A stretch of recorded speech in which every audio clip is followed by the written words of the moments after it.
Good morning. Welcome to Hard Lens Media. This is the last episode of 2017.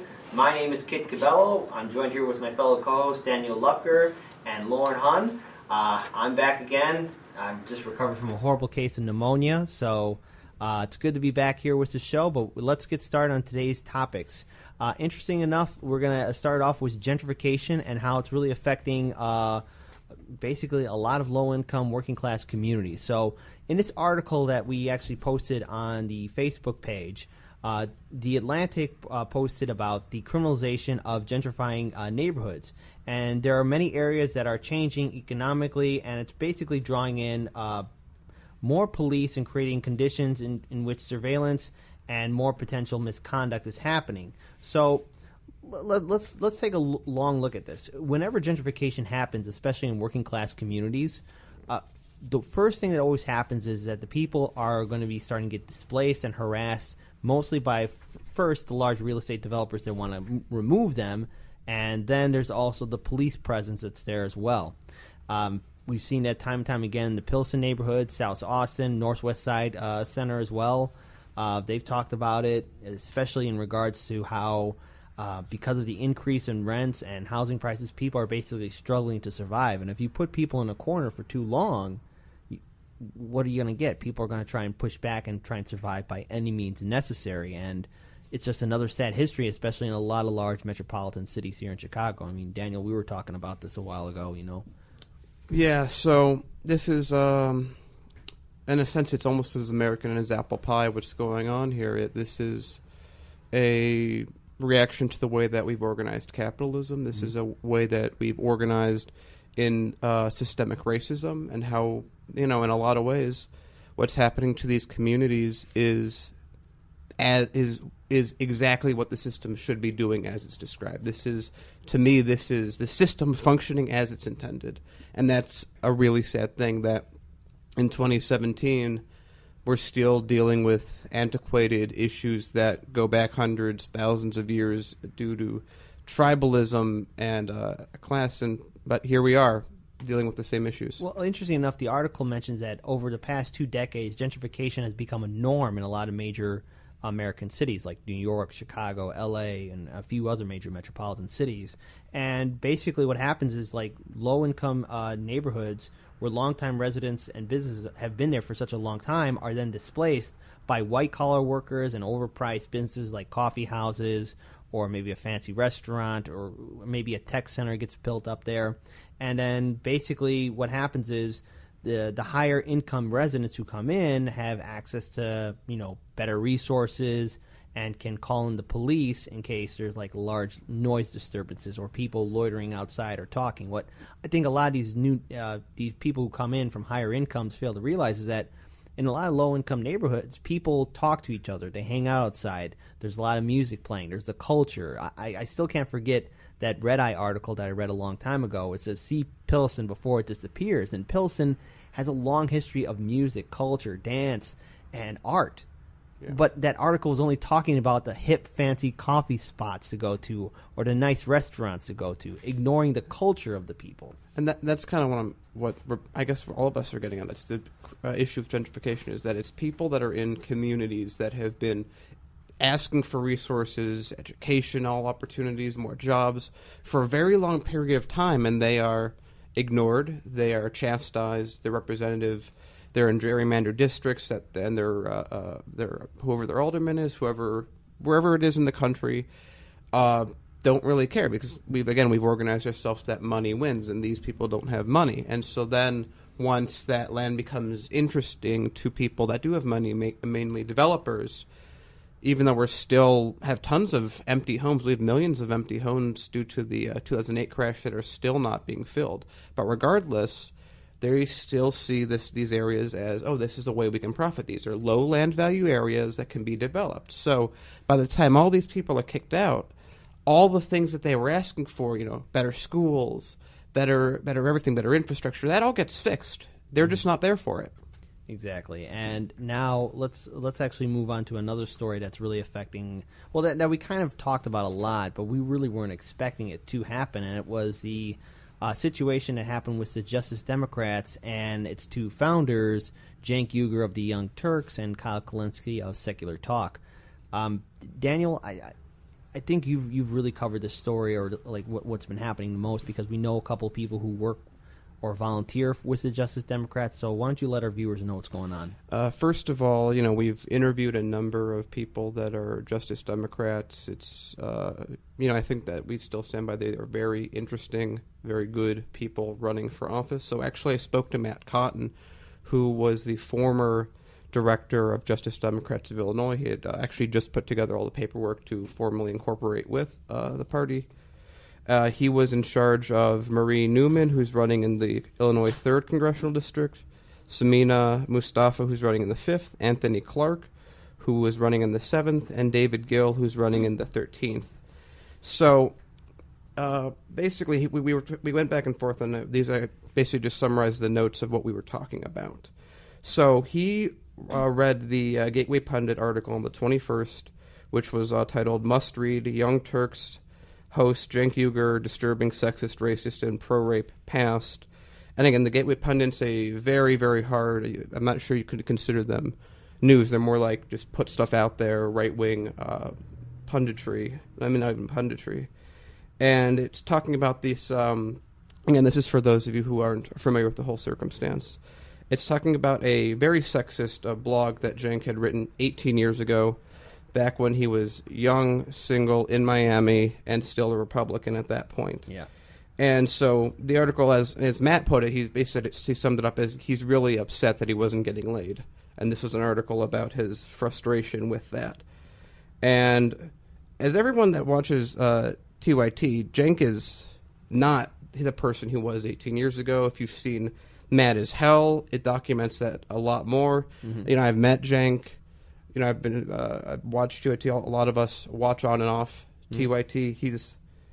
He's a very different person than he was 18 years ago. And just for the record, too, I've watched TYT numerous times, and Cenk has mentioned on the show, even long before he founded Justice Democrats and Wolfpack, about how he used to be when he was a Republican. This shouldn't be a surprise to anyone. He mentioned how much of a buffoon and an idiot and how much dumb decisions and stupid mistakes that he has made and how he has changed. It's called the human experience. Right. We are not the same people who we were 10 or 12 or 18 years ago. We all change, we all grow, we adapt. And Cenk himself has mentioned, even before this article has come out, how stupid he was and how he wished he could tell his younger self, grow up.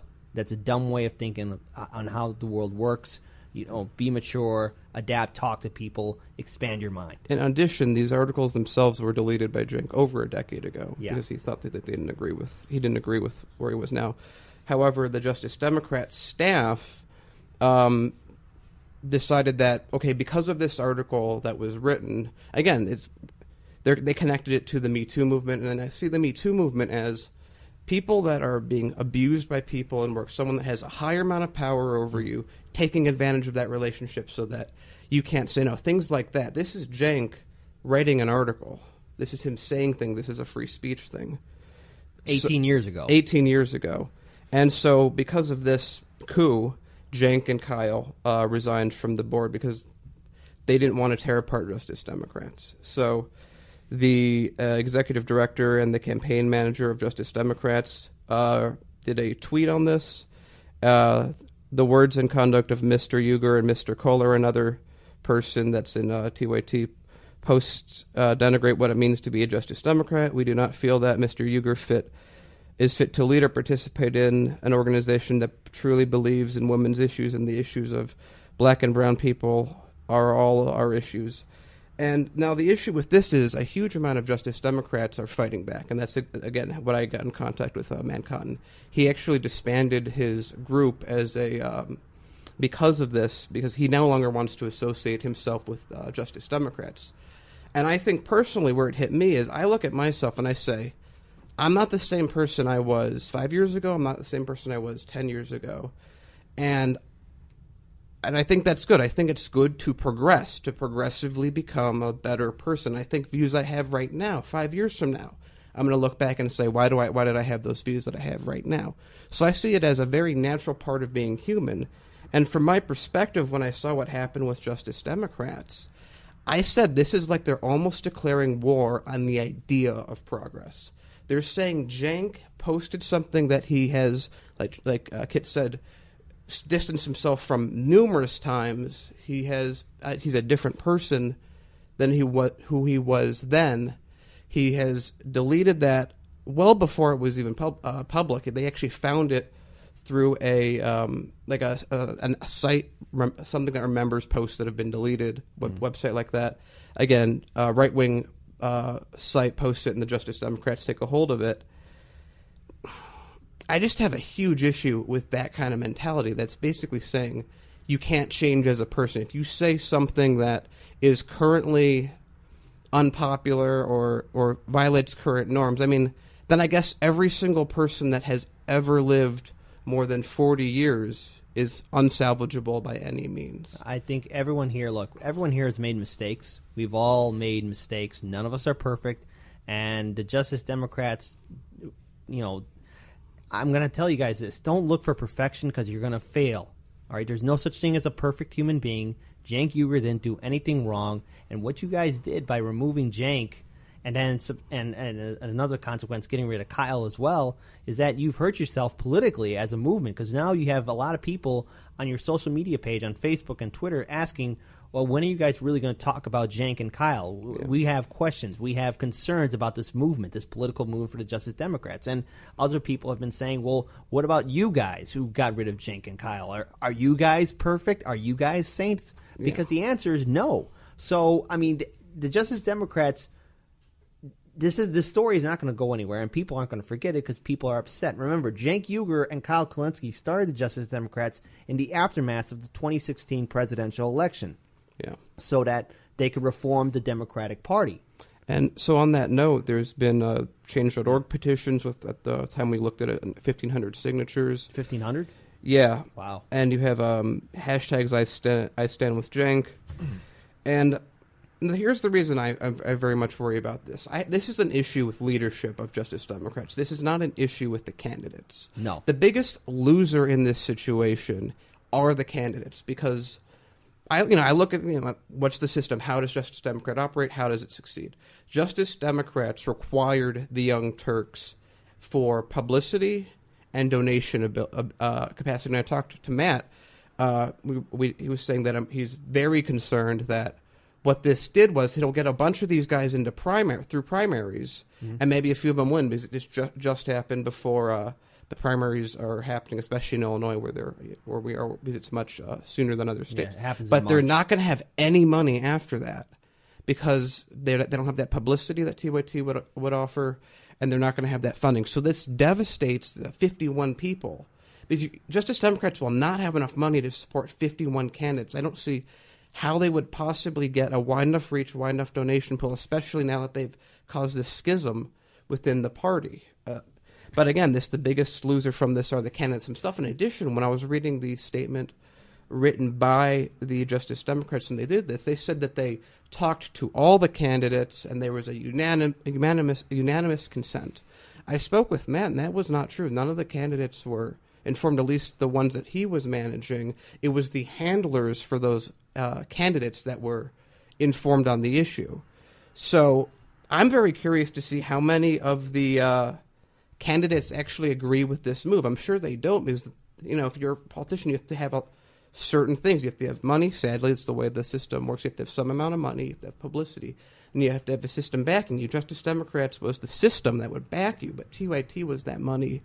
I mean, you have to be on news. People have to know about you. Mm-hmm. And Cenk Uygur and Kyle Kulinski on both their respective shows would talk about the Justice Democrats movement and the candidates that are running in the primaries, and this hurts them in the long run. And plus, it makes people question whether or not the Democratic Party can be reformed now from the inside. Because I know you've mentioned numerous times, Daniel, what's an easier way?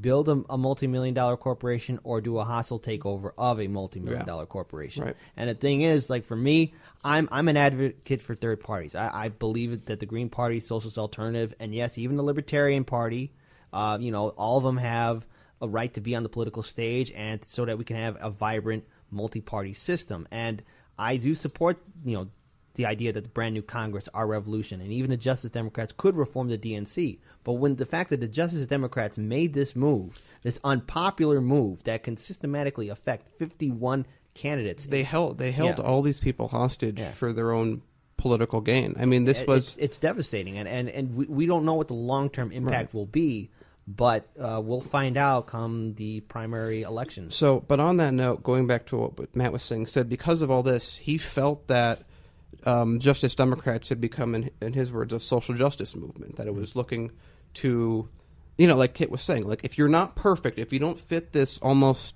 nigh obtainable mold of what it is to be a human and a good person, then you are cast out. And then, in a sense, that is a system that, by its own definition of how it works, makes the cone of people you talk to smaller.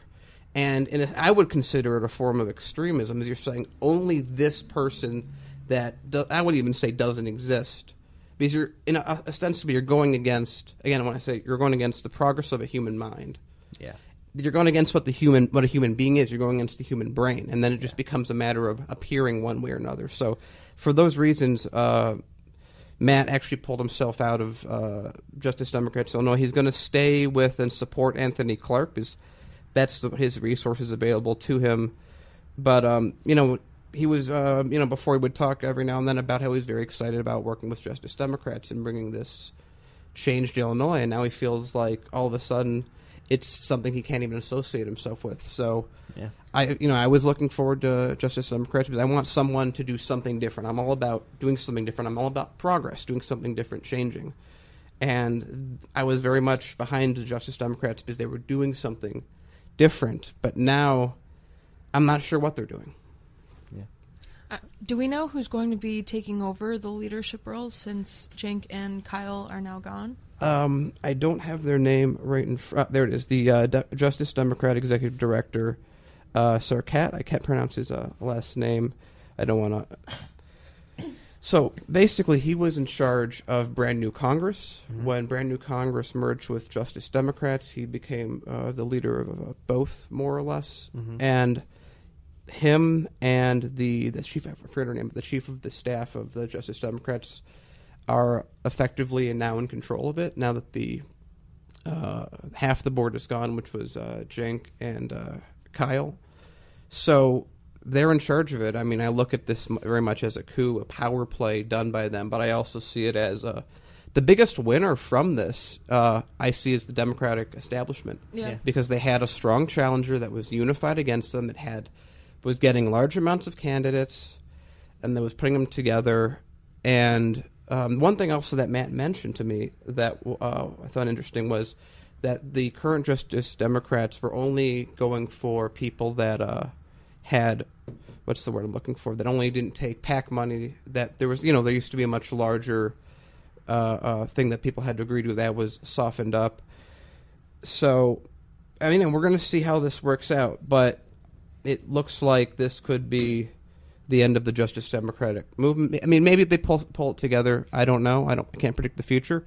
But right before the midterm, this is detrimental to the entire left, progressive, democratic socialist movement that we're seeing building. Well, just alternative candidates to the corporate machine, the democratic machine, and having this is a move to me that I would expect from the DNC.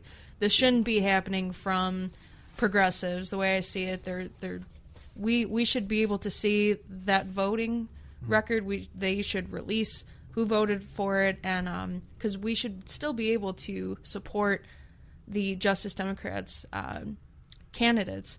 We need to hold the people that voted on this accountable, because this could have a domino effect that could possibly risk a lot of people's chances to win next year. Yeah, no, I think that's the big point, is that right now everyone has to find their Justice Democrat candidates because they're now left without a paddle. Yeah. Where they had the ability to get on the show, and everyone that went on TYT, or, the Rebel headquarters they did was getting, it was a system that was working. And, it's not as much that, it's just that, if any group had done something like this, I would have been behind it. I'm for changing the status quo. But, a lot of what this network is about is doing things that help people that are less fortunate become systematically more able. So it's just a shame that it worked out this way. Right. So now let's moving on to another story, and that's with the homelessness here in Chicago. Lauren? Yes. So there have been multiple reports. Anyone who's living in the northern Illinois, northern Indiana area, it's been pretty cold outside. For the past couple days, we've seen wind chills in the negatives. For the next few days, we're still going to be seeing single digits, some negative degrees in the evening, and something that that is a huge worry is the amount of homeless residents that we have here in Chicago and what they're going through, and the number of shelters and warming centers that are available for families. One of the biggest things to me is we were talking earlier about gentrification and displacement, and there are a lot of people that have been recently displaced that are now enduring these, what I think someone coined the term triberia. And, it's the Chicago winters, I personally, I feel like I expect it every year, and then once it comes and you're fighting everything you can to avoid being outside. Well, some people, they don't have the means of transportation to get from a warming center to another, or they're only open during the day, or you have police tearing down tents from homeless people. I remember one time they were stealing blankets. Yeah, and it's absolutely ridiculous. Again, I don't mean to bring it up, but if we're able to spend $95 million on a cop academy and we have 82,000 homeless people in Chicago, a lot of that percentage or that number are also children, by the way. Not enough is being done. And so I have an article here by the Chicago Sun-Times, and if any of our viewers come across anyone that would need assistance, there are quite a few warming centers that they list in this area. One, the Inglewood Center, the Garfield Center on Kedzie, King Center on Cottage Grove Avenue, North Area on Wilson Avenue, South Chicago on Commercial Avenue, and Trinia de Villa on West North Avenue. I think it's important, a lot of organizations have been raising awareness, staging. There was one activist that decided to stay outside, sleep outside overnight, to just, I think it was just a couple days ago, when it was in the negatives, and, trying to spread awareness about how many people we actually have that are forced to be out in this disturbing weather. Mm-hmm. Well, here's the thing with gentrification, because it's actually going back to our original story that we started off today with, and that was gentrification.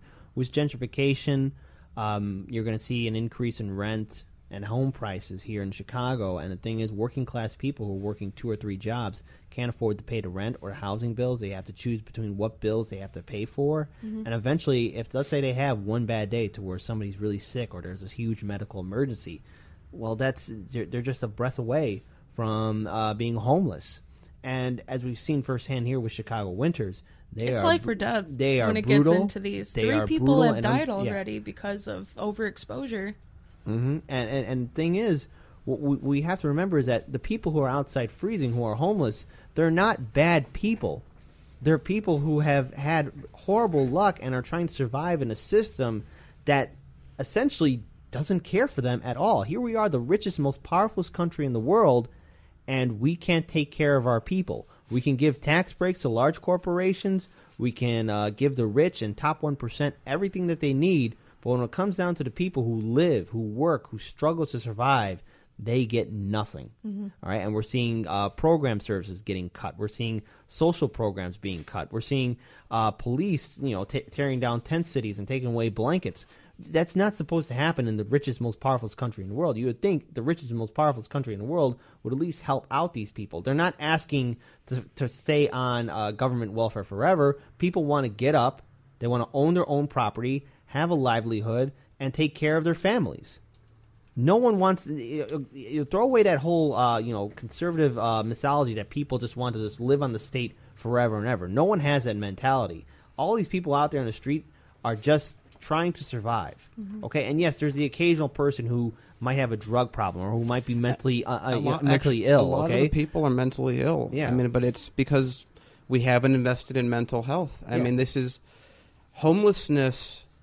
We have far more empty homes than we have homeless people. We have far and away enough resources. In fact, it's actually now been shown to be cheaper to give a homeless person a home and just make sure they're checked on, make sure they get their medication, than to have them be homeless, because it costs a ton of money to have them when they go to the ER with no insurance, so that has to be paid by people who have money. It's distributed back into the system through insurance costs, how much it costs the police, how much it costs the fire. I mean, all these different things that being homeless is incredibly expensive to the city, and you have someone that in the end, from an economic point of view, isn't producing anything. So you're spending, I think it's like, $70,000, $80,000 a year per person that's homeless, that is not able to contribute to the city because we've cut mental health services, because we're not ensuring that they have homes. We're not ensuring that when they're displaced due to gentrification, they can't find the money for a security deposit, or no one will take them in, or they, like we were talking about before with prison, they get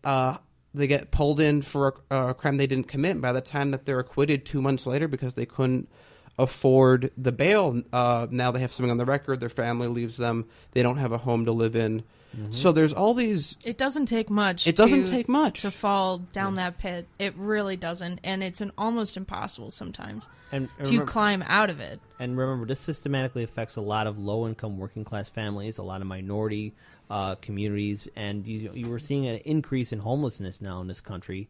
And the thing is that the system can only handle this for so long until finally people push back, because look at how brutal and cold it is right now outside. I can't even imagine living out there right now without a roof over my head and being someplace warm. That's a nightmare. And I only can imagine what all these people are dealing with. And at the same time, too, they have nowhere to go. And then, in addition to that, what's the city's response? It's not, hey, we should try and solve this problem. It's, rich people generally are annoyed that this is happening in this area, so we're just going to go take their blankets, take their tents away, so they have to move. Even evacuating people that seek refuge in abandoned buildings have had to leave. You know, it's like the last resort, almost to the point where it feels like they're criminals because they're homeless. That, I feel like that's the mentality that we're seeing from the actions that we're seeing from Chicago, or the people in power that, we shouldn't help them, they deserve this. Let's not assist them. It very much reminds me of the anti-poverty laws of hundreds of years ago, where the way that they dealt with poverty was they made it illegal, so that if you said you were impoverished, you would be thrown in jail, because that's illegal to be poor. And it seems very much the same. Oh, I'm poor, I need help. No, you don't. You need to lose those blankets, lose that tent, get yourself a job, pull yourself up by your frayed bootstraps, and Well, how can you do that if you're freezing to death? Or that's not the city's problem. Well, remember, from the city's point of view, I'm sure if you died, you're less expensive. Well, it is the city's problem if they're raising the taxes for people who can't afford them, and then pointing their finger at them, saying, "Oh, you can't afford what we're overvaluing your property for. Oh, that's too bad. I guess we're gonna just have to take it from you." It's madness. I think Jimmy Dore said it best. There's a huge displacement between those who have everything and those who have nothing, and we're living in a time that's similar to the Gilded 20s, to where the top 1% had everything, where the bottom half had absolutely nothing. So we have to shift the conversation and not blame the most vulnerable, but blame the people responsible that we have so many vulnerable people. Yeah, and we need to look at changing new laws and actually having a better system in place. And speaking of new laws, there's some stuff in Springfield that's been recently going on. Lauren, I think you've been covering some recent bills that are being passed in our lovely capital, the capital of Illinois, Springfield, Illinois. Yes, so we have about 200 new laws in Illinois that will go into effect January 1st, just in a couple days here. And you could find all of this on the Illinois Senate Democrats website. Again, there were 200, so I just kind of went through. It was like a 19-page document, so I kind of just pulled some of the fun ones, some where I even questioned, like, shouldn't that already be a law kind of thing? Okay, well, what are these lovely new laws that are being passed, or that will be passed very shortly? Yeah, so I'll start with a lighthearted one. So on August 4th will be declared Happy Obama Day. Oh, okay. It's his birthday, and it's supposed to be because he was, he grew up in Chicago. He was president for 2 terms. So, and that's SB 55, and that was submitted by Emil Jones III. Just going through some of the other ones, SB 57, which was submitted by Senator Steve Stadelman, was for domestic violence victims, and they won't have to pay to break cell phone contracts and keep their numbers when they leave their abusers. A new state law lets them keep their number and save the related costs for a new account. Another that's one, good. Yeah, that's very good. Let's see. Sorry, just because there's so many, I don't know how many we'll get through. We'll just go through as we get through. Yeah, we'll go through as many as we can. All right. House Bill 1805, submitted by Senator Maddie Hunter, a new state law that gives 16 to 17-year-olds the option of signing up to be an organ and tissue donor when they apply for a driver's license or ID card. We have SB 298, submitted by Senator Melinda Bush. In her study, women often end up paying more than men for dry cleaning, haircuts, and other services. So this new law requires price lists for standard services so customers can make more informed decisions. SB 1342, submitted by Senator Linda Holmes. Confinement and brutal training practices are often abused while in circuses or... confinement of elephants and brutal training practices are often abused while in circuses or traveling animal acts. So African and Asian elephants can no longer be used in these settings in Illinois. I thought that was kind of an interesting one. I never knew that we didn't have anything to protect those little circus elephants. Yeah. Well, at least, we've got someone fighting against animal cruelty. Okay. This next one was submitted by Senator Daniel Biss, SB 1761, and it's the knowledge of sexual orientation alone cannot be considered a mitigating factor and does not constitute serious provocation in murder cases. I remember that was for people that could kill someone that is on the LGBT spectrum and say, it was such a big shock that they were one of those groups that I went crazy and killed them. Yeah. Well, so you can't do that anymore. Well, at least Senator Daniel Biss is looking out for the LGBTQ community. So good on that bill. And it passed successfully?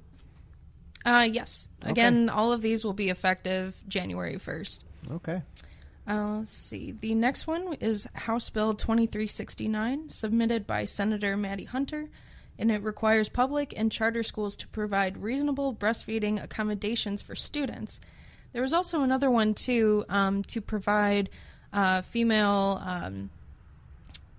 I should know this, but like the pads and whatnot for free for their students, which I think they should have been doing, because it's even highly taxed right now.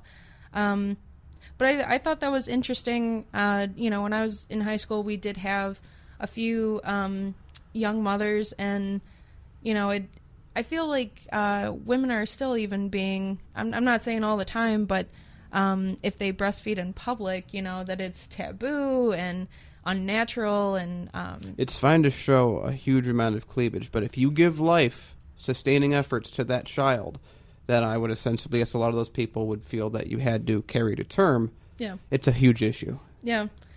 So I don't know if these would be like designated rooms or whatnot. I'm assuming it's not just like, you're in the cafeteria or something, and I don't know. Again, all of these bills you can go into further detail. They're all public record. We can post this on the right after the show. Just Facebook post it. For everyone to see. Yeah, because again, I have maybe 50 on this list here, so it's only a fraction of how many are actually going into effect. The next one, HB 1785, submitted by Senator Toy Hutchinson, allows individuals to change their gender designation on their birth certificate without undergoing gender transition, which I thought was also interesting, to kind of just give that freedom to people if, perhaps they don't have, for whatever reason, whether they want to do the transition or they don't, it's in their power on how they want to be identified, if they even want to go by, titles. So more freedom to everyone. HB 40, sponsored by Senator Steens, removes the trigger provision from Illinois law that would reinstate previous state policy banning abortion in the event Roe v. Wade is overturned by the U.S. Supreme Court. And I believe that was passed and signed by Governor Rauner a couple months ago, which that was surprising to me. But yeah, from what I remember, he promised he would do that when he was campaigning, but then he was giving a lot of issue to people once he was in office. But looks like it worked out. Yeah. All right. Let's see. HB 270, submitted by Senator Stadman, is the investigation of police. It requires each law enforcement agency to develop a written policy regarding the investigation of officer-involved criminal sexual assaults. And I know there are quite a few with police training. I found another one here, HB 375, also submitted by Senator Steens, that requires the Illinois Law Enforcement Training Standards Board to create a course on mental health awareness, including recognizing mental crisis, which requires an immediate response. This one is detrimental because we have seen so many different news reports of police acting on behaviors that they're seeing from people and not understanding that perhaps that person is suffering from a mental illness, that they're not violent or they're not a threat. So there needs to be more training on that, and I hope Chicago also takes in, well, obviously they're going to have to, take that into consideration too. One thing I remember reading somewhere is that in cities, police are you're more likely to be a minority and shot by police. It's like the number one. But but in the rural areas, you're more likely to be shot by police if you have mental illness. Really? Yeah. Wow, I got to read that article, just so I can see some of that data. Yeah. Wow. I found another one, too, for the police training, HB 1895, submitted by Senator Bivens. And this is for local government, and it would be this would change the Illinois Police Training Act to include training in handling stress, trauma, and post-traumatic stress. So it's nice to see a lot of laws going into effect that would correlate with police training, because I think that's essential if we're going to not only reinstate any broken trust between communities and the police and how they handle situations.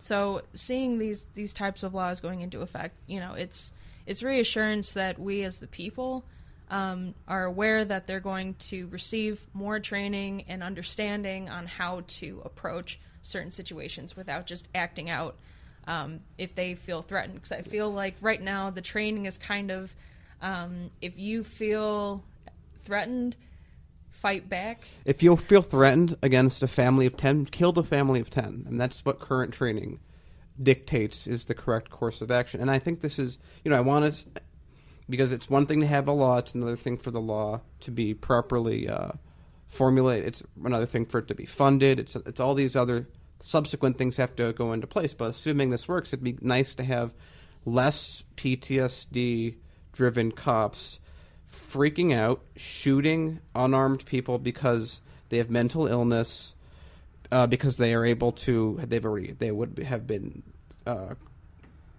trained against shooting those people because they aren't reacting on their PTSD, and perhaps less sexual assaults is a really nice thing to add to that, because we've heard a few stories where that sort of thing has happened with police. And one thing I'm very interested in is the police conduct when a cop does do something, that they have that written procedure for that, because it seems right now the procedure is, well, we investigated ourselves and found we did nothing wrong.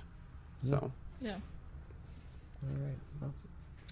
I'll just continue on here. Let's see. HB 2390, submitted by Senator Steens, adds crimes committed on the grounds of a religious facility to the definition of a hate crime, removes the 1,000 restitution cap, and allows courts to impose a fine based on the severity of the crime and damages.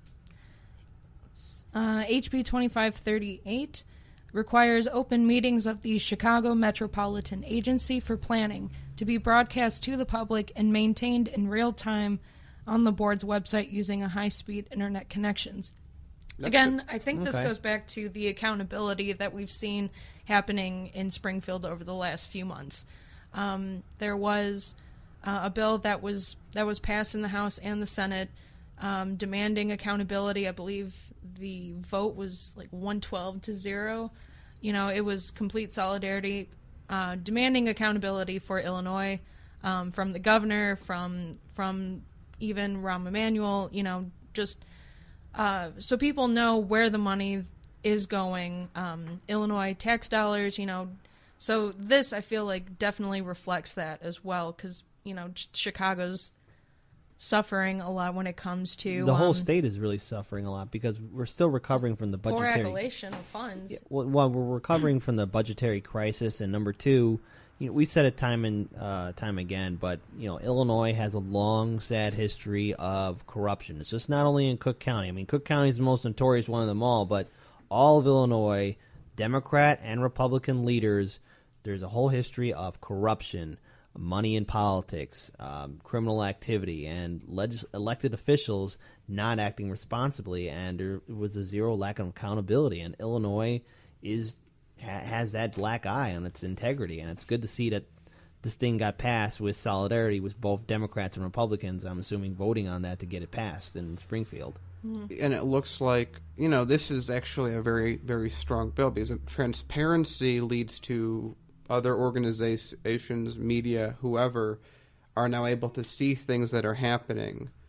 And what's happening with our with the money, our tax dollars, whereas we couldn't before. So this is actually an incredibly powerful tool that will allow a lot of different groups to bring people to account. The transparency itself is essential, and Illinois needs more of it, and this is giving us some. It's about time. And I wonder if this is like planning, as in like urban planning, bringing in businesses and whatnot. Because if it is, and if it's connected to the assessor's office as well, we know that there's been a huge issue when it comes to transparency with their reports on, you know, overvaluing low-income properties and undervaluing, you know, the more luxurious properties like the Sears Tower and whatnot. So, again, just going back to the accountability and transparency, I feel like that's the biggest thing that Illinois is screaming for right now. So it's nice to see that actually being implemented by our members of the House and Senate. But I'll keep going. Let's see. HB 2585, Senator Mulrow. And this House bill provides that if there isn't a newspaper in the area, then public notices that are required by law may be published in a secular newspaper that has a general circulation within the unit of local government or school district. I'm not sure how I feel about that, because that's saying instead of, I mean, granted it's expensive to put mailers in everyone's mailbox, but it's saying instead of ensuring that everyone is contacted and aware of some change, just put it in the newspaper that people may or may not read. Right. And not everyone has access to internet as well. So, I mean, I could see this having its pros and cons. Like, would these papers be biased? Are they voluntary? Because it goes from, I mean, granted, it's like I need to spend $5,000 in mailers, or I can spend $200 to take out a full page ad or a half page ad or whatever. Yeah, and would this be used or funded by tax dollars? So, yeah, again, all of these are public record, the full bills for any of our viewers to check out. It's pretty easy to find online. HB 2897, this was submitted by Senator Menard, and it allows the Helping Paws Service Dog program to also train service dogs for veterans with post-traumatic stress disorder or depression. I have seen and met veterans that have definitely benefited from service dogs. I think that should be a free service, in my opinion. But anyways, this next one was also submitted by Senator Daniel Biss, HB 2959, and it bars health insurance companies from denying coverage to Illinoisans with pre-existing conditions. Now, this was the one that I mentioned earlier where I felt like some of these should already be in place. Because I thought at least the healthcare system we have at the moment, before it was repealed, or Obamacare was repealed, that you couldn't be denied if you had pre-existing conditions. Let's kind of remember that this kind of conversation. I mean, of course, during Obama's presidency, there was the Affordable Care Act that was passed, but there wasn't really any talk about covering pre-existing conditions for quite a while. And that was one of the nicest, I think the nicest parts of that bill was that you couldn't get thrown off insurance because you had a pre-existing condition. Oh, right. You're pregnant? Well, you had a headache about 20 years ago, so sorry. Yeah. Because a pre-existing condition was just a nice way of saying, how can we not cover you after you've paid us for insurance? So I think that may be even the strongest part in my mind. But I mean, Obamacare still exists; people are still on it. But because of the individual mandate being removed, it's positioned itself in a tailspin in the coming years, where premiums are going to start skyrocketing. But it will maintain that. And I think that the reason Illinois would do that is preempting an actual repeal of Obamacare, so that way, when that happens, they already have a law in place for Illinois-based insurance that they can't take advantage of that situation and all of a sudden just start throwing people off healthcare. Plus, we have to remember, too, people are now talking more about healthcare since the aftermath of Bernie Sanders' campaign. People are talking about, making sure that there are programs, medical programs still in place to really help out working class and working poor families so that they can still remain insured and not, go on the streets and being unemployed or homeless because they can't afford to pay for a pre-existing condition. And then don't forget, that's actually incredibly relevant to the homeless story, because the number one cause of bankruptcy for the middle class is healthcare. Yep. They can't afford it. One bad day puts your entire family on the street. Yeah. Yeah.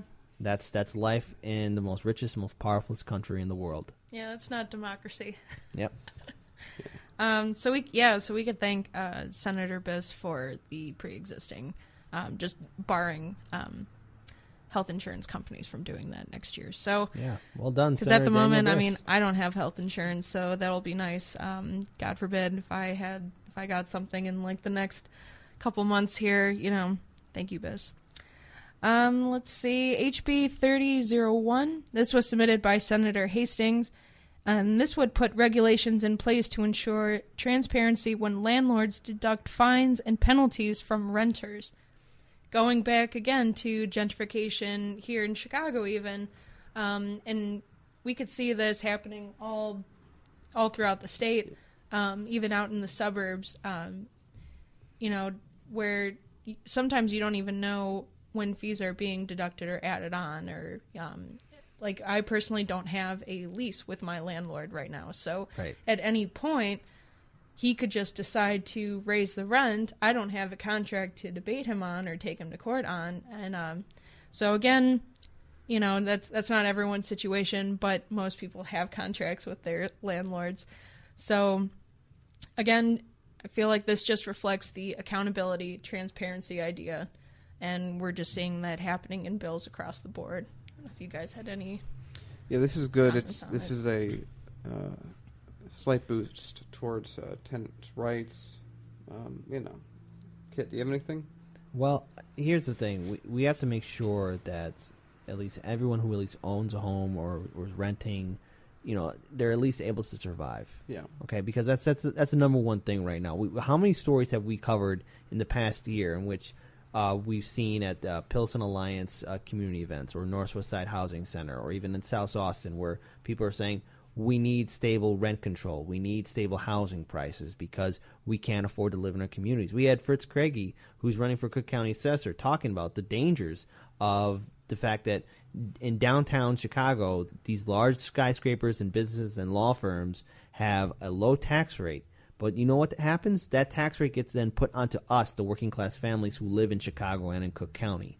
Yeah. So, I mean, the fact that we're not getting a fair deal for a very long time, it's devastating, because then people are then struggling to survive. And like we said before, relating back to an earlier story that we covered today about homelessness, they're just a breath away from homelessness.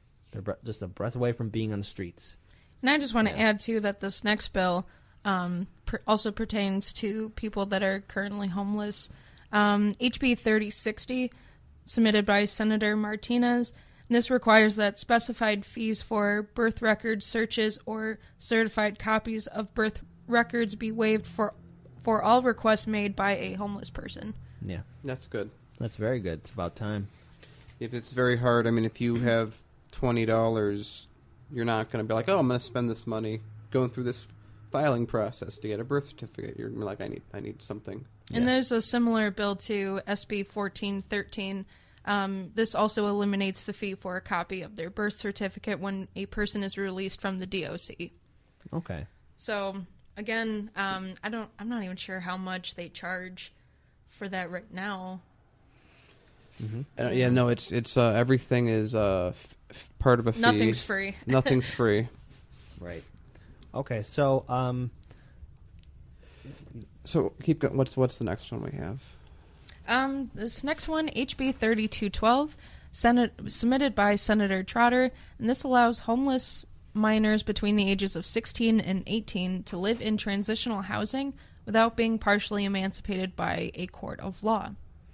See, that's going to help people that are, that have run away from their families for whatever reason, but they haven't gone through the legal process of becoming independent of their families. Mm. So that's a group of people that will be helped by that process. That's good. Yeah. HB 3215 was submitted by Senator Hunter, and this requires school districts to make the feminine hygiene products available and free for students. Brought that one up a little bit earlier and finally found it on this list here. HB 3711. This is a hate crimes penalty act, and it includes intimidation, stalking, cyber stalking, or transmission of obscene messages as often as possible hate crimes, and creates a civil penalty for hate crimes. So just defining what hate crimes are, and to the extent, because this also needs to be taken seriously too. I'm interested to see how they're going to do this, because historically, the state, not just the state, but the states, the government, just in general, have a very hard time properly enforcing hate crime laws. I've seen a lot of instances where people that were victims were the ones that the laws are subjected to, and many other times where people very clearly committing hate crimes not being seen as committing hate crimes. And then especially for the internet part of it, it's going to be very interesting to try and how they're going to try and do that, because obviously there's going to be people that they know you, it's like a Facebook friend type of thing, but it's going to be interesting what they're going to do if that person's in another country, if they're in another state, things of that nature. So I'm interested to see how that goes out, but historically speaking, they don't do a good job with this type of stuff. And we've seen such a rise in hate crimes too, just in the last year.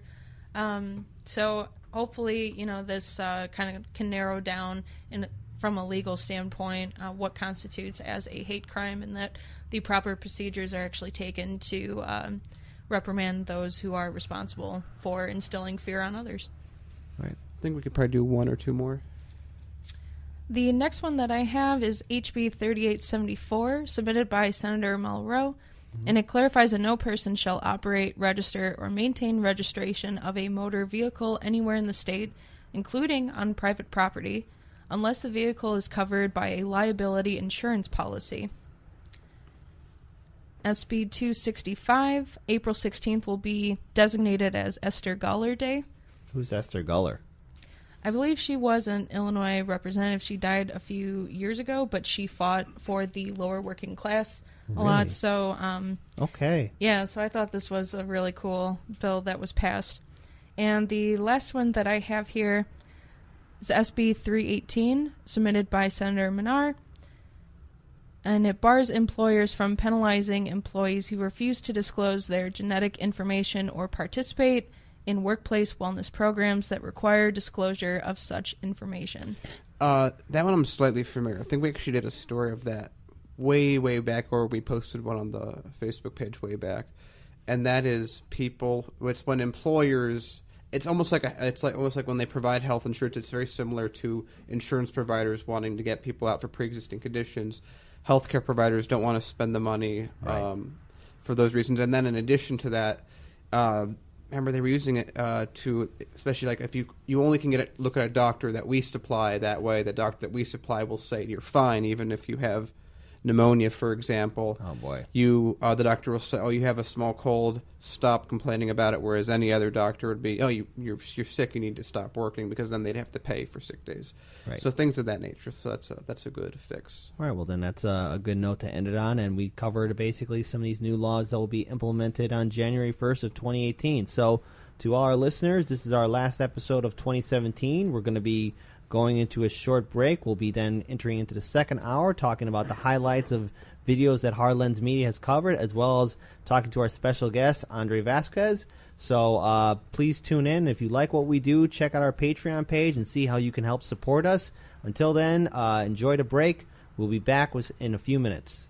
We are back. Welcome to the second hour of Hardlands Media. Thank you for tuning in to listening to us on Q4 Radio, and if you're watching us live on our Facebook page, hello to everyone. So let's get this started. This is the last year of 2000, or this is the last episode of 2017. Sorry for that little slip up. So this is our last episode of 2017, and Hardlands Media has been to a lot of locations. We've been to a lot of places, and there's a lot of stuff that we've covered. And this segment, we're going to talk about some of our highlight videos, some of our top 15 videos that we've covered during our short time here being at Q4 Radio and you guys following us on our social media. So I'm proud to basically get it started. But Daniel, before we go into this, we actually have a member who's been out of country for a number of months.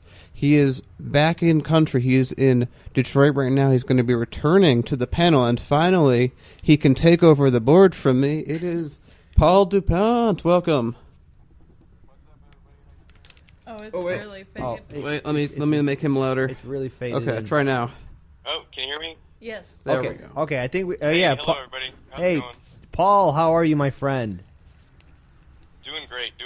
Well, been out of country for a while and getting back, settling in, and got a lot of videos to go over. Well, we're glad to have you back in, Paul. And so I think we're going to basically start with one of our very first videos that we covered. Hold on. Before we get started, hey, Paul, why don't you tell everyone just a quick promotion of what videos you have coming, a little bit about, for like a minute or two, what you were doing out of country. Yeah, so I was in Kenya for 6 weeks, working with a small village on the border with Uganda, so I'll have some footage to show of that and just humanitarian efforts, and it's good fodder for discussion of when it comes to very low financial income countries, what is the best method of bringing small communities up and bringing them to a greater level of prosperity. And the short answer is water. Water is a huge deal. I spent 2 weeks on my way back going through Greece, doing some investigation on what is commonly referred to as a refugee crisis, but may more accurately be referred to as an asylum seeker crisis. Some new laws that have gone into effect in the EU that affect people coming from Afghanistan, Syria, Libya, making their way into the EU, primarily into Greece, into Italy, and some of those changes that are affecting their ability to make it into the EU and their ability to seek asylum in countries other than their point of entry into the EU. I talked with refugees and volunteers and locals about the topic and got some answers that I was more or less expecting and got other answers that I was not. So it's pretty interesting topic to dive into from kind of a general overarching view. I didn't take too specific of attack on anything I was, investigating in Greece. And when can everyone, all listeners, people watching that can, I'm sure, barely hear you on Facebook Live, when are they going to have you back on the show? I should be back in Chicago. I can be back regularly on the show early in February or middle of February.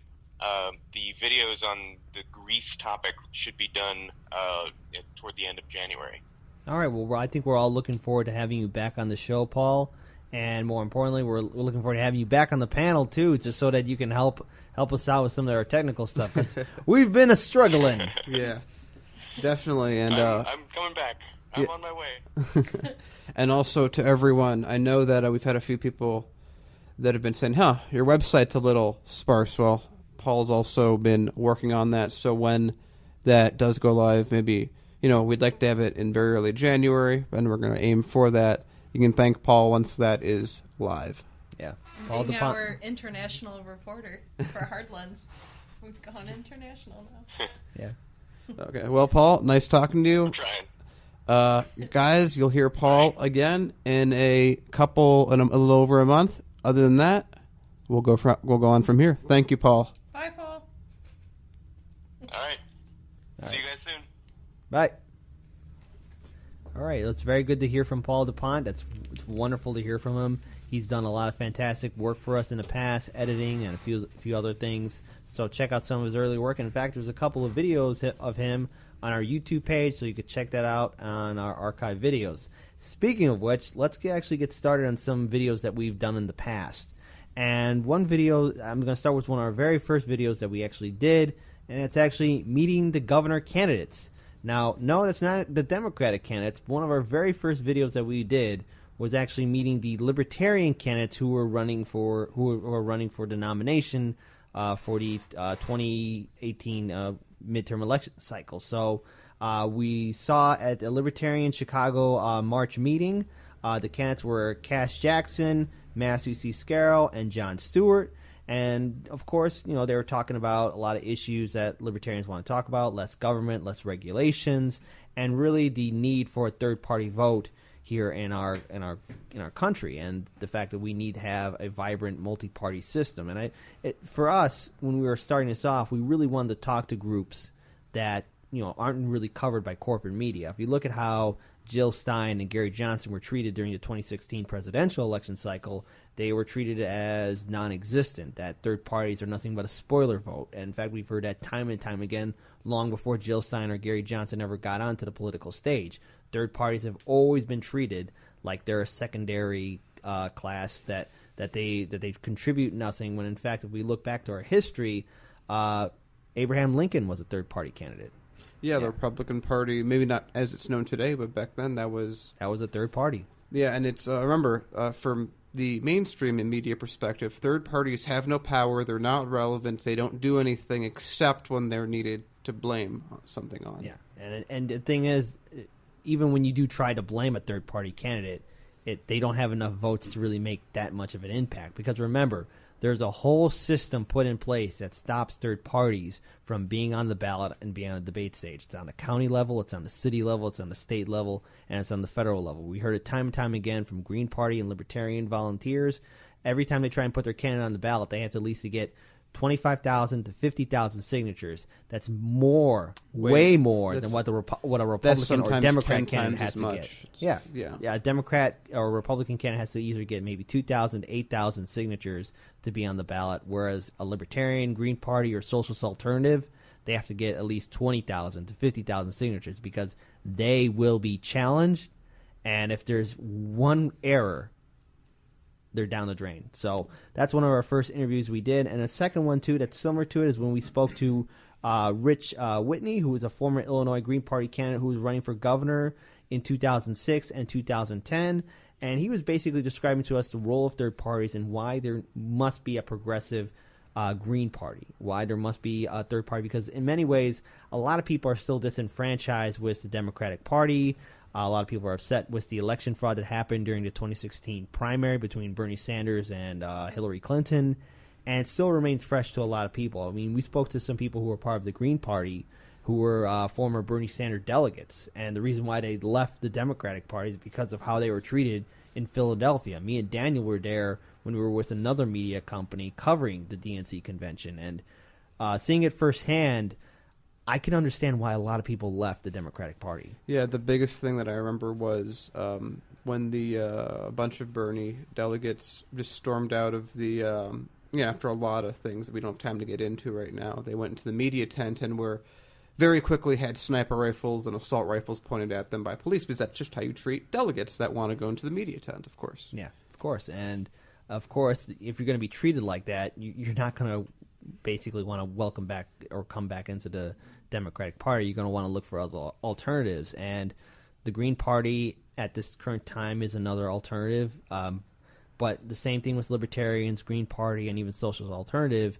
There's a system put into place that really stops them from being on the ballot. They don't have the power. And whenever I hear corporate media trying to blame them for being a spoiler vote, you have to remember there's a system that stops them from really making that much of an impact.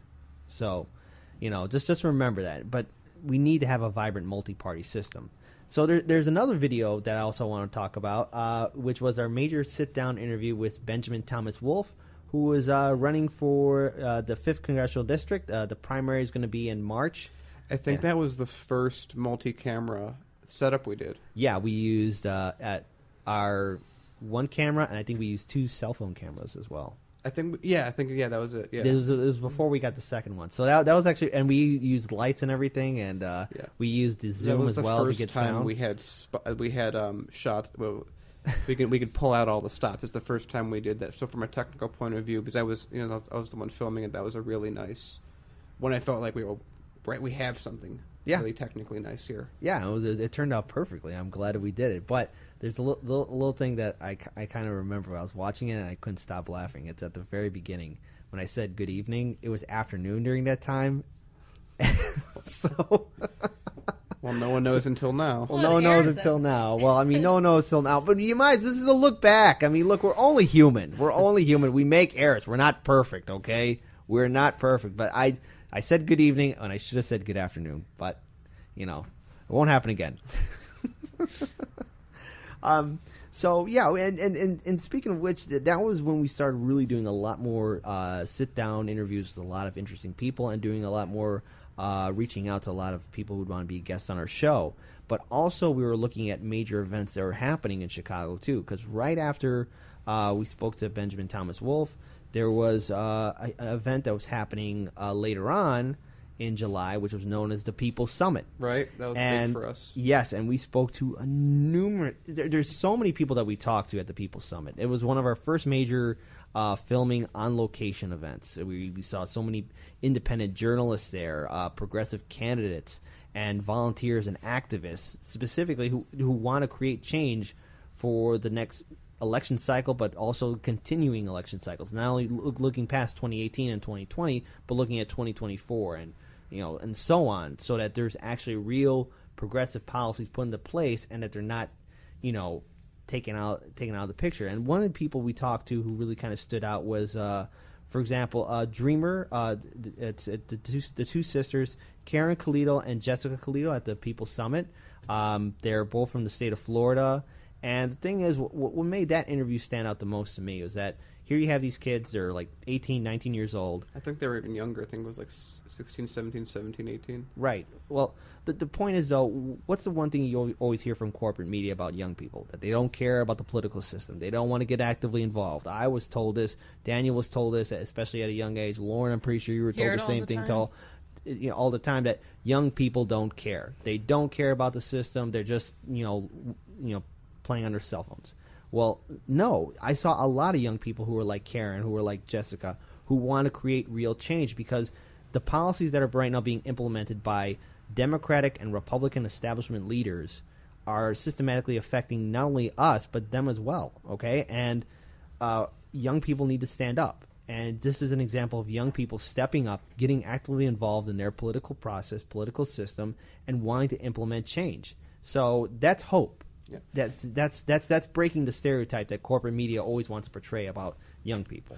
And I have to say that what was interesting on my end is, I run a lot at the back end for the company, is that video, was at the beginning, we didn't have a ton of views, but then the older sister got on a very viral video on Now This that got something like 10 million views. Right. And all of a sudden that video went from not that many views to one of our most viewed videos, and nearly all of it was people commenting, you're being reported for deportation. A lot of people on the right. It was, besides our video with Jimmy Dore, which was also at the People's Summit, that may have been our most commented video, and definitely our least supportive, at least from the comment section. Right.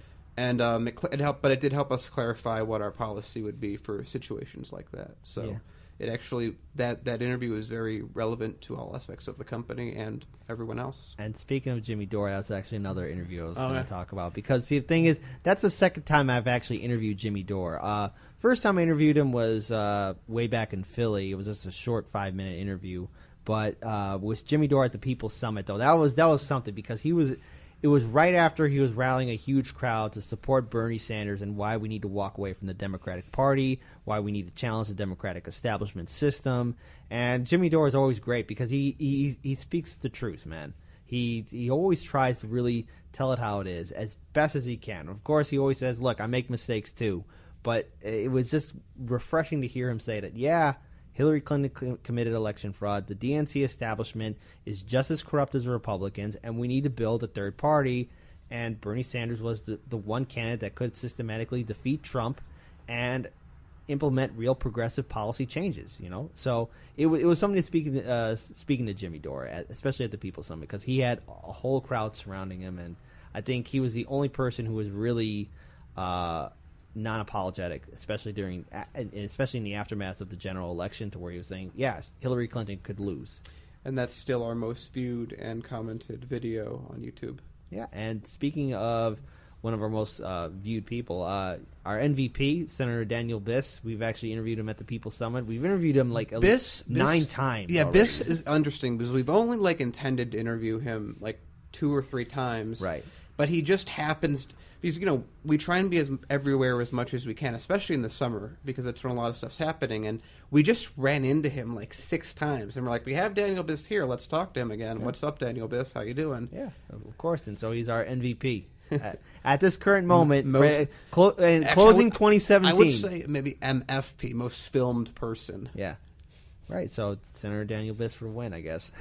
Yeah, no, it was to the point that for our Can TV stuff, Biss is very busy. We couldn't get a sit-down interview with him. We got him to call in. Right. But we had so many videos from interviews. Actually, that was one of Paul's videos. Paul cut together all the interviews that we did with him, and that was what we submitted to Can TV. Right. Because we had so much footage. Yeah, of course. Enough for a 30-minute segment. Enough for an hour segment if need be. Really? Yeah, we have so much, even with the cuts. Oh, wow. Okay. Yeah. Well, there we go. And I expect in the summer we're just going to run into him again if things keep going. Well, we'll find out what will happen on March 20th, and that's when the primaries, the primary election in Illinois will happen.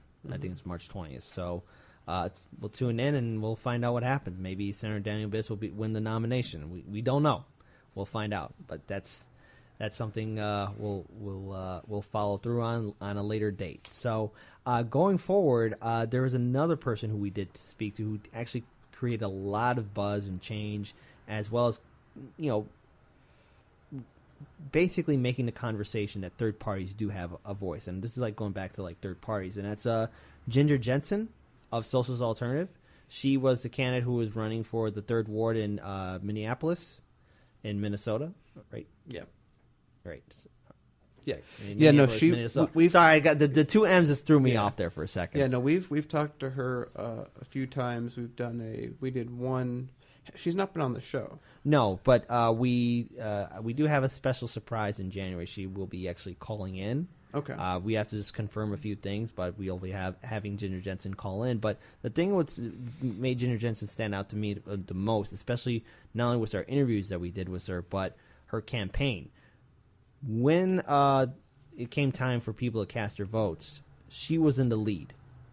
But knowing it's ranked choice. It's ranked choice, but because of the whole election cycle over there in Minneapolis, she won the first round by a huge majority of votes, but she didn't get 50%, which is how ranked choice works. So then, all the candidate that got the least amount of votes, the second choice of everyone would be redistributed, and that just keeps happening until a winner is declared. And that's how the establishment candidate won. There was a number of establishment candidates, and all of their votes more or less coalesced together to be a larger block than Ginger Jetson. I think she had one other person that had a very similar block that she did, but she didn't have 50% in the end. But she had the biggest round one. Yeah, and so that's what kind of cost her the election. But it was enough to scare the establishment, and it goes. What it tells me is that Socialist Alternative will be a political player in future elections, not only in that state, but probably all across the country. But she probably made them spend a lot of money. That tends to be the case when that happens. So it's easier to win the next time. Yeah, and that's an example of third parties actually making an impact and change. So going on to just real quick, I'm just going to make this very short. Yeah, just because we want to get to our guys. Go through the list. I'm just going to make this real short. But you could check these videos out on our YouTube page. There's a demand reentry in America. It was an event for Right for Prisoners in America, but specifically here in Illinois. We had Demel Hahn, who was a guest on our show. You could check that whole video out. There is Tom Trasher's seminar organizing against the machine in Chicago. There's also the second half of the Northwest Side Housing Center Town Hall, which had Representative Will Gazzardi, Our Revolution, Lawyers Committee for Better Housing. They're talking about rent control and housing prices here in Illinois. There's also our 3 Democratic gubernatorial forums that we've covered. Those were some very fantastic debates. It was actually a chance for us to really see who the candidates were and why they were running, and especially to get the Democratic nomination. There was the Barrios Tax Forum that was filmed at the Chicago Teachers Union Center. And finally, another video that really stood out the most was the full press conference of the Exoneration Project, Chicago police corruption, and it was a press conference for the 15 victims of corrupt Chicago police crew, and they were seeking for exoneration for crimes that they did not commit. I recommend all of you check that out on our YouTube page as well as our Facebook this list. page. I'm sure we can put a post on later today. Oh yeah, I'll put the full post on there with links and everything, so everyone can look into these. This is our top 15. Yes, for 2017, and in fact, we're going into as we're ending 2017. I am proud to actually introduce our special guest, who is our last guest for 2017. I'm proud to introduce Andre Vasquez. Welcome to Hard Lens Media. So like I said before, you are officially our last guest for 2017. We are ending the year with you, sir. And so for our viewers and subscribers, can you give us a little background into who you are and your history with activism? Sure, absolutely. My name's Andre Vasquez. I'm from the 40th Ward in Chicago. During the primaries, I guess first and foremost, I'm a father and a husband. We have a 2-year-old and a 4-year-old, and I think that made me really have different perspective on what involvement means at a local level. Mm-hmm. So I was paying attention first to the primaries, and Bernie had said a lot of things that connected with me. So it wasn't necessarily a personality thing more than speaking about values that I definitely cared about. So I was sharing like crazy on Facebook, and a friend of mine invited me to go see him because her brother was an alderman. Her brother was Alderman Carlos Rosa. So I got to see Bernie, and that it went from, being something that you can watch on social media and kind of talk to people about to really feeling inspired to actually take action. So I started knocking on doors in Iowa, came back here and decided to put together a fundraiser called Burn Fest, which was the day before the primary in Illinois. Right. And through that process of like just putting together a fundraiser and trying to do my part, so to speak, I was able to meet a lot of community organizations, namely Reclaim Chicago, the People's Lobby. And from there, just started formally organizing. Came up with the idea for Chicago Progress, which was like, I viewed it as like an onboarding experience for someone who may not have been familiar with any of the stuff going on. I think we don't have formal ways to teach people local government, right? You don't learn it in school. So I started creating a bit of a platform to do that and kind of get the word out about things that were happening. And through that process, it just got me more involved and more passionate about understanding what voice and power we all have as a community. And since then, just getting the word out. And I think I've been focusing hyper-local, so I've been really thinking about the 40th Ward. And the plan is to run for city council at some point. Now, you have your own Facebook page where you talk about the 40th Ward. What is it about the 40th Ward as not only as a person who lives there, but why does it stand out to you? Why do you want to fight for it? Sure. What is there, the community, the culture? Because we've been all over Chicago, Pilsen, Northwest Side, South Austin, and numerous other communities as well. Mm-hmm. What's important about the 40th Ward? I think for me, there's an opportunity there. Right. So, to kind of give you my thought process behind it, right? After the primaries, I was disappointed, and I really viewed the general election going either way. So when ultimately Trump won, I wasn't surprised more than really, really angry. I could have taken that anger and kind of just screamed resist Trump, right? But I don't know that it would have been the best use of it. Mm-hmm. So after going to the Women's March and seeing 250,000 people out there, immediately I started thinking, what would happen if we turned all those people's attention to the local level? And what impact would you then have there? So I started kind of scaling it down, and that brought me to focus on the 40th Ward, which is where I live, right? What impact could I have if, we're going to raise our kids in that area? What are we doing to help better it rather than just complain about it? Right. So the 40th Ward is, it's interesting, to be completely honest, right? I think some wards have identities that people get. If you mention the 49th Ward, it's a very progressive, activist community. If you mention the 35th, because of Alderman Rosa, the same kind of thing. The 40th, due to the geography and some of the longstanding status quo that's there, I think it's challenging for it to find its identity. So there's this cemetery, Roseville Cemetery, in the middle of the ward. So it's shaped like a donut, right? Oh, wow. And what that does is it kind of fractures what would be a community, right? You've got all these separate neighborhoods that are next to each other but don't really have a meeting space. So what began as just organizing, try to put that together, let's find out who has similar values and wants to have meetings. Through Reclaim Chicago, we started putting together a North Side chapter. We did events called Drinks and Discourse, where we just have a setup at a bar and just say, hey, come on in, regardless of your level of understanding, feel free to come in, ask questions. Politics are anything but taboo here. And I think that created an environment where we then found a lot more people who wanted to come regular meetings and do canvases.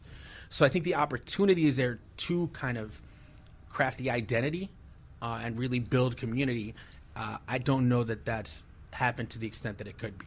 Right. So that's kind of how I view the ward presently. Now, about your group, it's called Chicago Progress, and in its mission statement, it states, Chicago Progress was born out of a growing frustration with a political system that too often fails to represent the people. Although issues such as corruption, monetary influence, lack of transparency, and exclusion in the political process are nothing new, the 2016 election served as a tipping point for many of us, while also revealing the significant number of Americans that share the same frustrations. Our response was to channel that anger and disillusionment into push for real change starting at the local level. What has been your group's outreach to getting local communities involved, and what has been the response from, let's say, local government officials? Yeah, I think what we see, I look at it as timing, right? It was very much a tipping point, right? I think the general public had a sense of what they wanted to see, that policies were not put in place to take care of their needs. When we look at how government allocates resources, people who are poor remain poor and the rich remain rich, right? Or growing even more. That in itself created kind of a backlash where people, and in the way the election played out, wanted a populist response. And in the general election, I think their options were a nationalist populist response in Donald Trump and someone who to them represented the political establishment regardless of parties. So when we talk to folks now, understanding that I think, in my estimation, that had a bigger impact on the results than a lot of the other variables that obviously did. When talking to folks now, people, the public, they all get that. You knock on doors and everyone thinks they're getting jerked. They know that that's the case. They have a problem with the status quo. They have a problem with politicians that talk the talk but don't walk the walk, or even worse, don't even advocate for the values that we all share. That'll say, it's not possible in this political climate, and here's what we're trying to fight for.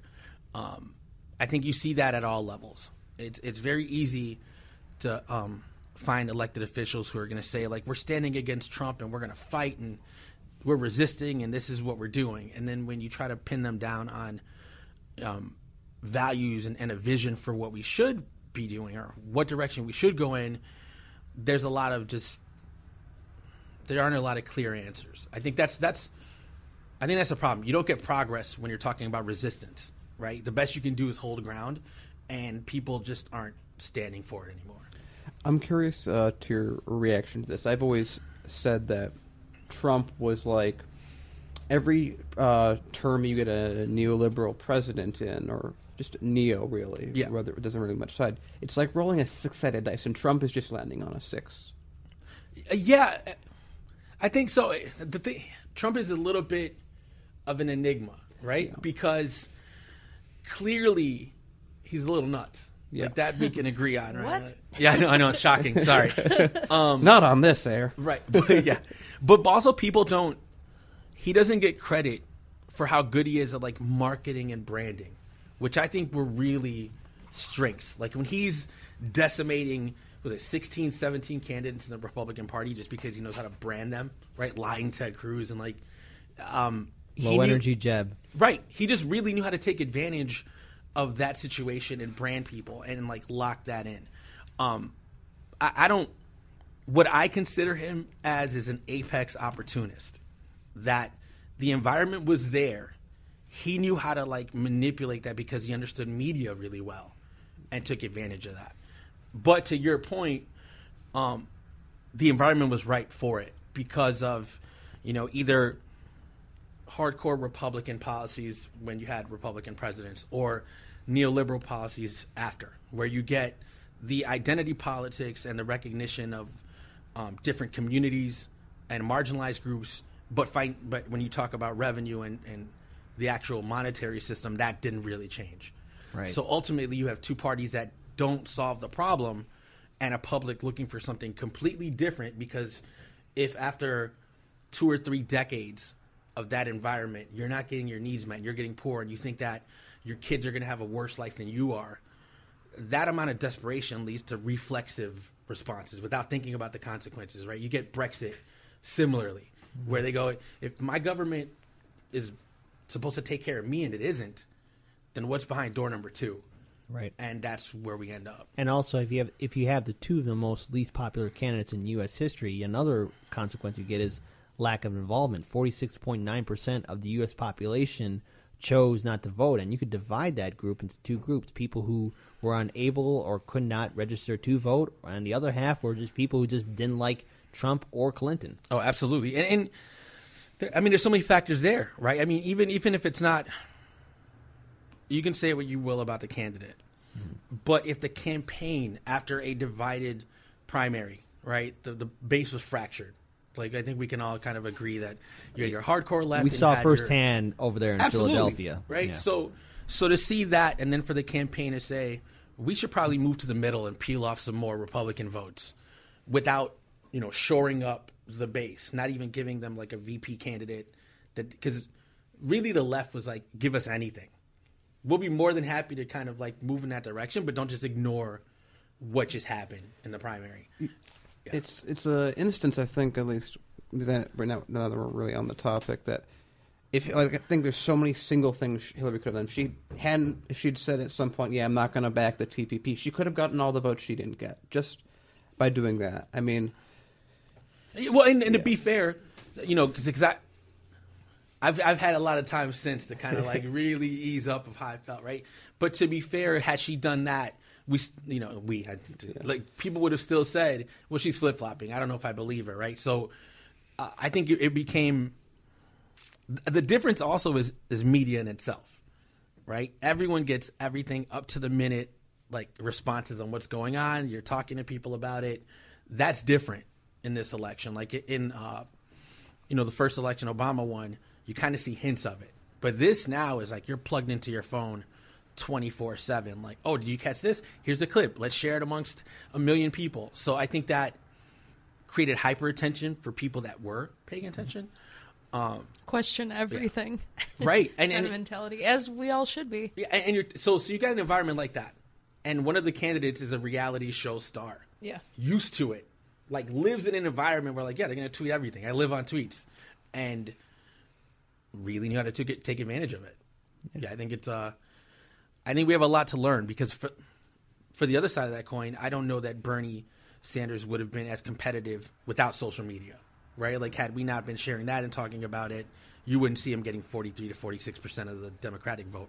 Yeah, and plus he managed to catch up like 60 points. He made a 60-point gap as someone unknown compared to one of the most well-known people in modern history. Right. But that's the power of social media. I mean, the most recent election is a great indication of what it can do and how it can influence candidates. And, the fact that Bernie won, 23 states? Yeah, he something won like that. 23 states. But mind you, some of the states that he lost, there's a big question. Because one thing that's happened, especially during his primary, it's caused a lot of people to really question our system. So I think for you, what I want to ask you specifically, because you're part of a group that's trying to outreach its community and get people actively involved. And I think the one thing a lot of Americans, no matter whether they're independents, Republicans, or Democrats, the one thing they all can say is, I'm not really that informed on the candidates, even on my own political party. I mean, a lot of people are not really impressed with the establishment system because the people in Washington, D.C., don't really represent the working class families. And that goes for everyone on the political spectrum. So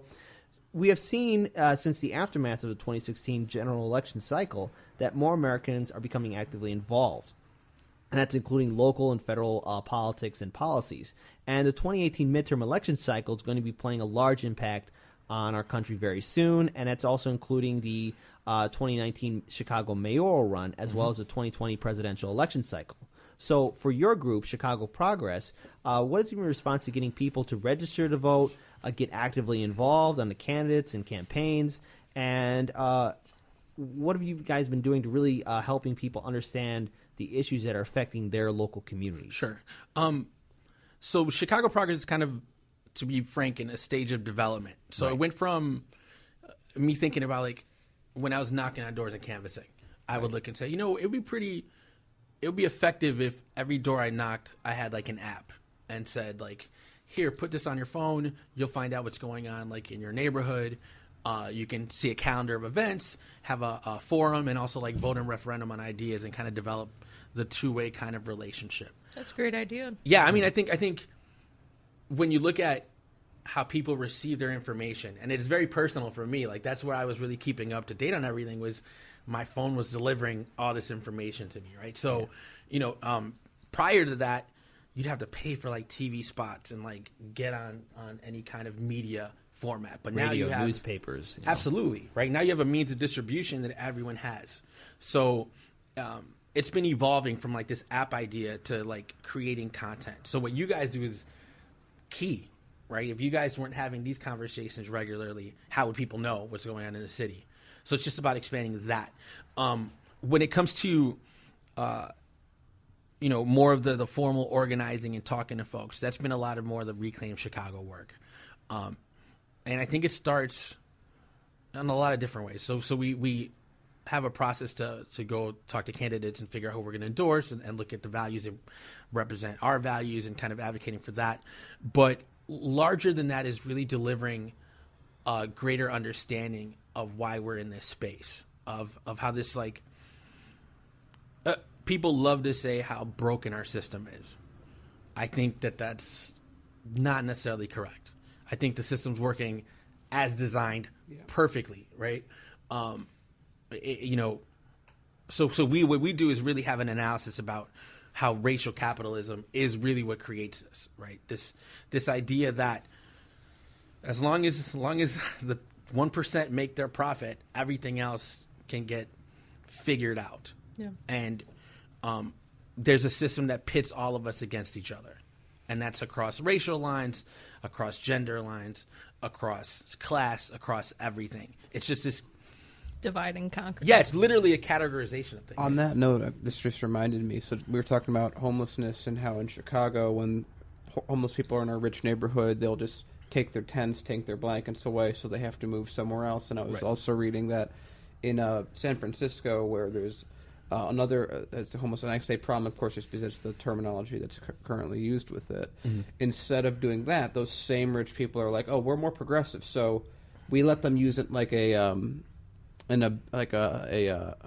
spot, a parking lot, so that they're inside and away from us, so because they used to be in their cars on the street, right? And so they're like, we'll just put them in that lot, and they get to be there from 7 p.m. to 6 a.m. Then we need the lot for our cars. Well, so that's the very problem with neoliberalism, right? It's saying we're not as bad as those guys, so we could totally pat ourselves on the back. But we're still not doing it. We don't need to see it's not solving the problem. Yeah, it's just different ways of addressing different types of band-aids. Yeah, and it's a microcosm at different levels of what goes on in the city, right? So me being a parent of a 4-year-old, like starting to look into like kindergarten and what school's gonna be. I understand just staring at it at a bird's eye view of it.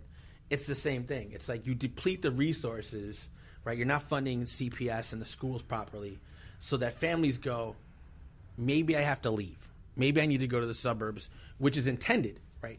Because then you displace that amount of people to get other people with more income coming in, and you can go through this whole story of like, let's give Amazon $2.25 billion in tax breaks because that's going to bring more jobs to all these new people moving in. So it is very much similar of like, if this is the problem, let's find a way to like, let's get it off of our map and like figure it out. From our coverage, when we were talking to people like Fritz Craigie, who's running for assessor, it's a system of with the TIF system, especially in the property taxes, where you overtax the people you want to move out, so their money would normally, their property taxes would normally just go to their schools, but then you pull half of those property taxes and put them back towards the city, which then you devaluate in taxes, so then you have to raise the taxes on those people. Right. So then that cycle continues. Yeah, and it all goes back to, those affluent members who are having their properties undervalued are the same ones donating to campaigns, right? Like if I want to make sure that we keep the system going, I'm going to support the candidate that keeps me here and gets rid of the quote-unquote riffraff. Money in politics, once again, playing a role in our democracy, like Citizens United and McCutcheon's decision, in which basically money is speech, corporations are people, and if you have the most money and if there's somebody there that will fight for you the hardest, you're going to definitely give that person all the money so that they have a seat in power, and they in turn look out for your interests. Well, and now they're taking it a step further, right? They're saying, well, I could save some money without buying a politician because I'm a millionaire. Why don't I just run? Right? Well, like our president totally removed the standard of the barrier to entry. So now everyone with money can say, I want to run for governor or whatever. Yeah, we see that with Pritzker, and Rauner is a billionaire, It reminds me very much of the medieval era, where 95% of the time the side with the bigger army won. Bigger army diplomacy. Mm-hmm. Now it's 95% of the time the guy with the most money wins. Bigger money diplomacy. Yeah. That's why a big part of like our campaign and my campaign, when we get to it, is a fair elections ordinance. Is really talking about publicly funded elections where you take small donations and you match them 6 times over, so that people who actually want to run can run, right? As a person of color, and as someone who like grew up in the streets of Chicago, we have our own mental hurdles that keep us from being the person in the front of the room. Like, why should I be in office? The money needed to run is a much bigger hurdle that's there on top of that. If you can remove that by having publicly funded elections, you then open the range of people that could run in the range of ideas. And that's really exciting. And there was a referendum on it in the 2015 municipal elections where like close to, I want to say 80% of the voters wanted something like that. But when you talk to the aldermen in different wards, right, you get different responses. So I think it's just about keeping campaigns like that, keep the public aware of things like that and really behind it to put pressure to move something in that direction. Right. Because I think what a lot of people fail to realize is that the Democrat and Republican establishment system, they all know the same people. Yeah. They all know the people in Wall Street. They all know the same banks. They all know the same corporations. And they know all the top 1% donors. So in many ways, people kind of feel helpless when they look at the two-party establishment system. So for you who you're part of a community organizing group, Chicago Progress, you're trying to reach out to people.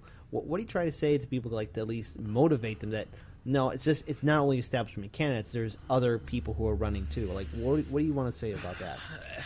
There's different levels of that, right?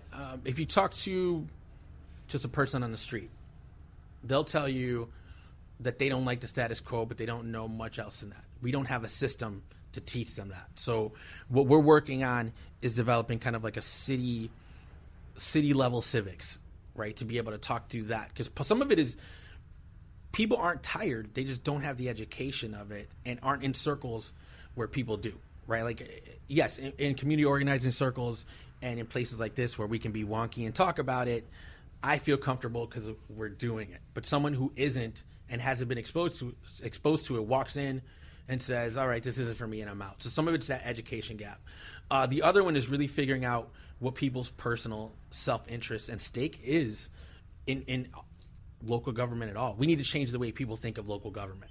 Our priorities are just backwards. We're busy listening to developers and millionaires and ignoring the people that actually live in the city that need a public funded school system, that need affordable housing.